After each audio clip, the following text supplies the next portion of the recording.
Most people think the most powerful weapon in a conversation is what you say.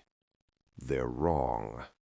The most dangerous weapon is what you don't say. In the next 10 minutes, I'm going to decode the precision of silence.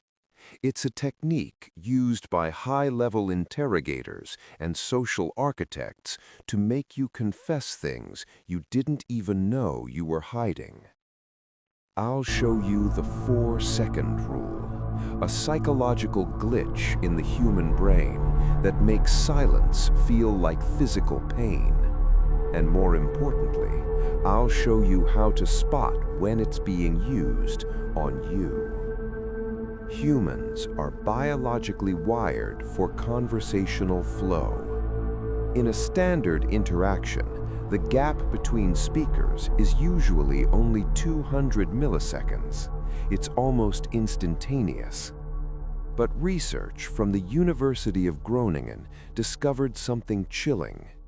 When a silence lasts longer than 4 seconds, the brain stops seeing the interaction as a conversation and starts seeing it as social rejection. This triggers a primitive survival instinct. Your cortisol levels spike, your heart rate increases, your brain enters a panic mode where it feels an overwhelming, irrational need to fill the void. This is the glitch, and in the world of dark psychology, this glitch is a door left wide open. Professional interrogators don't always grill suspects with questions. They use tactical silence. Imagine you've just told a lie. You've finished your sentence and you're waiting for the interrogator to challenge you. But they don't. They just sit there, looking at you. 1 second. 2 seconds. 3. By the 4th second, your brain is screaming. You begin to wonder, did they catch the lie? Was my story inconsistent? To ease the unbearable tension, you start talking again. You add details you didn't mean to share. You over-explain. In the world of social engineering, the person who speaks first after a tactical silence is almost always the one who loses their leverage. Take the Japanese negotiation style. Western negotiators are famously uncomfortable with silence.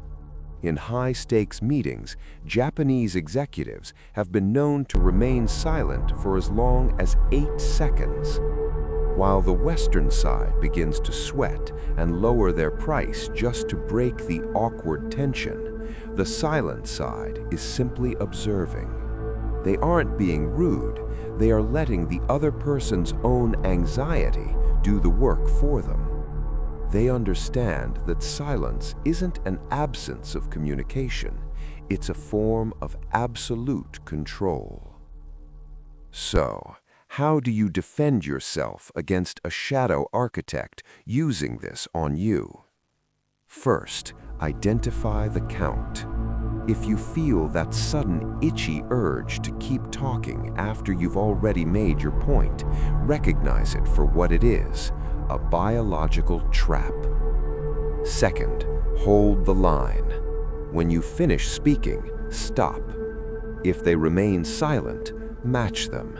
Look them in the eye, keep your posture relaxed, and breathe. The secret is to realize that the silence isn't awkward unless you decide it is. If you can survive the first 10 seconds without folding, the power dynamic shifts entirely. You become the one who is unshakable. Silence is the canvas. Most people are afraid to paint on it. But now that you know the 4-second rule, you'll start seeing it everywhere. In your boss, your partner, and even in this video. If you're ready to see what else is hidden in the shadows, subscribe. In the next episode, we decode the reciprocity trap and how kindness is often used as a cage. I'm dark mind decoded. Class is dismissed.